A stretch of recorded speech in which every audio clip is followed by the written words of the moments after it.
ভয় ও রহস্য।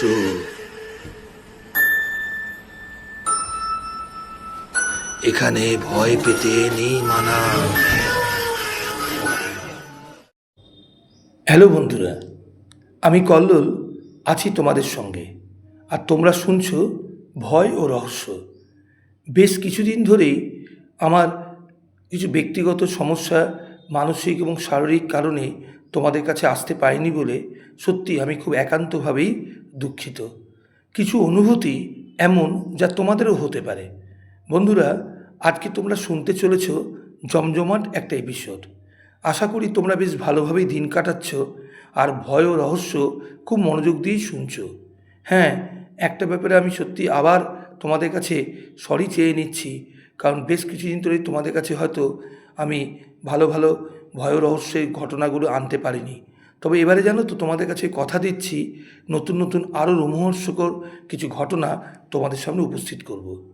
তো চলো, তোমরা তাহলে আর দেরি করো না, চট করে বসে পড়ো কানে হেডফোনটি গুঁজে। আশা করছি গুঁজে নিয়েছো।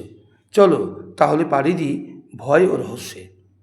আজকে আমাদের গল্প লিখে পাঠিয়েছে প্রতীক চ্যাটার্জি, কোচবিহার থেকে। ও পেশায় একজন মার্কেটিং পার্সন। ও লিখেছে, কল্লোলদা, আমি তোমাদের ভয় ও রহস্যের একজন গুণমুগ্ধ শ্রোতা। বেশ কিছুদিন ধরেই আমি তোমাদের ভয় ও রহস্য শুনছি। সত্যি সত্য ঘটনা অবলম্বনে তোমাদের ঘটনাগুলি শুনলে বেশ একটা ভয়ের অনুভূতি হয়। আমার শোনা একটা ঘটনা তোমাকে বলতে চাই, যেটা শুনে তোমরাই ঠিক করবে ঘটনাটা ভৌতিক না দৈবিক। সালটা ছিল 2006। তখন আমাদের কোচবিহার আজকের মতো অতটা উন্নত না হলেও কিছুটা শহরের ছোঁয়া ছিল। তো আমাদের পাড়ায় একজন ভদ্রলোক ছিলেন, নাম ছিল অখিলেন্দু তরফদার। বলতে গেলে উনি একেবারেই একজন নিপাট ভদ্রলোক ছিলেন। আর্থিক অবস্থা তার অতটা ভালো ছিল না। খুব সামান্য বেতনের একটা প্রাইভেট জব করতেন। পরিবারে তার একটি ছেলে ও কন্যা সন্তান ছিল, আর ছিল স্ত্রী। কোনো রকমের 2 কামরা বিশিষ্ট একটি বাড়িতে বাস করতেন। একটি ঘরের মধ্যেই একটি ঠাকুর ঘর ছিল, যেখানে অতি কষ্টে ওনার স্ত্রী প্রতিদিন খুব যত্নে পূজা আর্চা করতেন। প্রতিদিন অখিলেন্দু বাবু বাড়ি থেকে কাজে বেরোনোর সময় মনে দুঃখ নিয়ে বেরোতেন, এই ভেবে যে ভগবান কবে যে মুখ তুলে চাইবেন আর তাদের অবস্থা একটু ভালো হবে। প্রতিদিন তার কাজের জায়গা যাওয়ার পথে কোচবিহার শহর থেকে প্রায় 10 কিলোমিটার দূরে অবস্থিত বানেশ্বর শিব মন্দির পুকুর পড়ত। ওই পুকুরটি সবাই খুব পবিত্র বলেই মানত। আর 5টা দিনের মতো একদিন অখিলেন্দুবাবুর কাজ সেরে ফিরতে বিকেল গড়িয়ে একটু সন্ধে সন্ধে হয়ে গেছিল। তাই তাড়াতাড়ি বাড়ি ফেরার সময় ওই পুকুরের পাশ দিয়ে আসতে গিয়ে তিনি হঠাৎ লক্ষ্য করেন একটি কালী মূর্তি পুকুরের ধারে পড়ে আছে। কালী মূর্তিটি একেবারে কালো রঙের ছিল। তিনি দেখলেন মূর্তিটির গায়ে একদম জামা কাপড় ছিল না, মানে একেবারে উলঙ্গ অবস্থায় ছিল। আর ঠাকুরের হাতের 1 আঙ্গুল মুখের মধ্যে ঢুকানো ছিল। ও পুকুর পাড়ে যেন ঠাকুরটি উপরে হয়ে পড়ে থাকলে যেমন লাগে সেরকম তাকে দেখতে লাগছিল। ওই মূর্তি ওই অবস্থায় দেখে বানেশ্বরবাবু একটু অবাক হয়ে যান। তা যাই হোক, তিনি খুব একটা গুরুত্ব না দিয়ে সেদিনকে একটু অন্যমনস্কভাবেই বাড়িতে ফিরে আসেন। বাড়িতে এসে কাউকে না বললেও সেই কালী মূর্তির কথা তার মাথা থেকে বেরোচ্ছিল না। সেই দিন রাত্রেই স্বপ্নে সেই কালীমা তাকে দেখা দিয়ে বললেন, তুই যে আমাকে দেখলি, তারপরও তুই আমাকে নিয়ে এলি না কেন? তখন অখিলেন্দুবাবু মাকে বললেন, মা, তোকে যে আমি আনবো, কোথায় রাখবো? আমার নিজেরই তো থাকার ভালো জায়গা নেই। তখন মা বললেন, তুই আমাকে নিয়ে আনবি, আমি নিজের থাকার জায়গা নিজেই করে নেব। তার উত্তরে অখিলেন্দুবাবু বললেন, মা, আমি তোকে আনবো কি করে? তুই তো ভারী, তোকে কি আনতে পারবো? তুই তো পাথরের দেখে মনে হলো। তখন মা বললেন, হ্যাঁ, আমি পাথরেরই আছি। তুই নতুন গামছা আর ধুতি নিয়ে যাবি, মাথায় গামছা গোল পাগড়ি বা বিড়ার মতন করে আমাকে মাথায় নিয়ে নিবি। আমি হালকা হয়ে যাব, তুই বুঝতেই পারবি না যে মাথায় কিছু নিয়ে আছিস। সেই স্বপ্নাদেশ পেয়ে পরের দিন সকাল সকাল আর দেরি না করে অখিলেন্দুবাবু সেই কালী মূর্তিকে মাথায় করে নিজের বাড়িতে নিয়ে এসে প্রতিষ্ঠা করেন।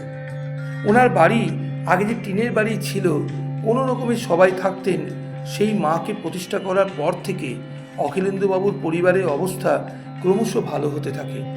বাড়ি ক্রমশ 3 তলা হয়, ছেলে ভালো একটা চাকরি পায়, মেয়ের বেশ ধুমধাম করেই বিয়ে দেন। সবই সেই কালী মায়ের কৃপায় হয়। পরবর্তীতে তিনি বড় একটা মন্দির করে সেখানে মাকে রাখেন। বাড়ির একদম ছাদে একটা কোণাতে সে বিশাল বড় মন্দির তিনি তৈরি করেছিলেন। প্রত্যেক অমাবস্যাতে মায়ের পুজো করেন বেশ ধুমধাম সহকারে। পূজায় 5 রকম ভাজা, ভুনো খিচুড়ি, পায়েস সব অখিলেন্দুবাবুর স্ত্রী একাই ভক্তি সহকারে মাকে রান্না করে দেন, কাউকে ছুতে দেন না। মা ওনার এবং মেয়ের হাতে ছাড়া কারোর হাতেই পুজো নেন না। ওই মা কালীর যারাই দর্শন করতে যান তারাই বলেন মায়ের দিকে তাকালেই কেমন যেন গায়ে কাঁটা দিয়ে ওঠে। ওই মায়ের বিশেষত্ব হলো ওনার জিভ বেরোনো ছিল না, আর মা বসা অবস্থায় অধিষ্ঠান করতেন। ওই বাড়িতে বহুদিন ধরে যিনি কাজ করতেন তিনি বলেন ওই মায়ের কথা বললেই গায়ে যেন কাঁটা দেয়, কিন্তু মায়ের দর্শন করলে মনে এক অদ্ভুত প্রশান্তি অনুভূত হয়। বহুদিন ওই বাড়িতে একটা ছমছম আওয়াজ যেন সবাই না পেলেও বাড়ির কিছু লোক তো পাচ্ছিলই।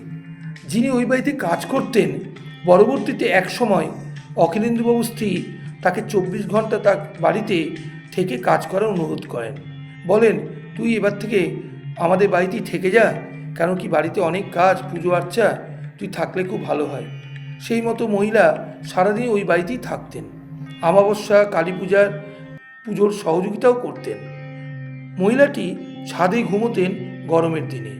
ঘুম ভাঙত না বলে ভোরবেলায় বেল বাজিয়ে ওনাকে ঘুম ভাঙিয়ে করতে হতো। যেহেতু ছাদের দিকে মায়ের মন্দির ছিল, সেখানেই মন্দিরের দরজার সামনে একদিন ওই মহিলা ঘুমিয়ে যান। হঠাৎ ওনার ঘুম ভেঙে যায়, যেন তার মনে হয় কেউ যেন তাকে জোরে এক চড় মারল। হঠাৎ করে হওয়াতে উনি চমকে যান, এক লাফে উঠে পড়েন, চারিদিকে তাকিয়ে দেখেন কেউ নেই আশেপাশে। তারপর তিনি এত ভয় পেয়ে যান যে তারপর থেকে তিনি আর উপরে শুতে যান না। আরেকদিন একটা মারাত্মক ঘটনা ঘটেছিল। ওই মহিলা আরেকজন পরিচারিকা ওই বাড়িতে প্রায় রাত 12টা থেকে 1টার মধ্যে ঘুমোতে যেতেন। প্রায় অর্ধেক রাত্রে ওদের মনে হতো ঘরের মধ্যে কে যেন ছমছম ছমছম আওয়াজ পেয়ে আওয়াজটা করে হাঁটছে। 2 দিন এরকম আওয়াজ পেয়ে ওনার খুব ভয় পেয়ে যান। লাইট জ্বালিয়ে দেখেন ঘরের মধ্যে কেউ নেই। পরের দিন ওনারা অখিলেন্দুবাবুর স্ত্রীকে এই ঘটনাটা বললে ওনারা ব্যাপারটা অস্বীকার করে যান। ওনারা আসলে মা কালীর মহিমা সবই জানতেন ও বুঝতেন, কিন্তু সব জেনেও ওনারা বলেন দূর, তোরা মিছিমিছি ভয় পাচ্ছিস, কি দেখতে কি যে দেখেছিস কে জানে, যাকগে ওসব মনে রাখিস না। তারপর থেকে ওই বাড়িতে আর ওই মহিলা, মানে ওই 2 জন মহিলা আর ওই বাড়ির কাজ ছেড়ে দেন। সেই থেকে ওই বাড়ির নাম চারিদিকে ছড়িয়ে পড়ে। তো কল্লোলদা, এই ছিল আমার ঘটনাটা যদি তোমার পছন্দ হয় তাহলে তোমার ভয় ও রহস্যের শ্রোতাদের শুনিও। তাহলে আমার প্রিয় শ্রোতারা, এই ছিল প্রতীকের ঘটনাটা শোনার পরে তোমরাই বিচার করো ঘটনাটা ভৌতিক না দৈবিক। ঘটনাটা যদি তোমাদের ভালো লাগে তাহলে অবশ্যই লাইক ও সাবস্ক্রাইব করো, আর পারলে একটা কমেন্টও করো। তোমাদের সহযোগিতা পেলে আগামীতে আমরা আরও অনেক সত্য ঘটনা তোমাদের কাছে আনতে পারবো। আজকে তাহলে এখানেই শেষ করছি। ধন্যবাদ।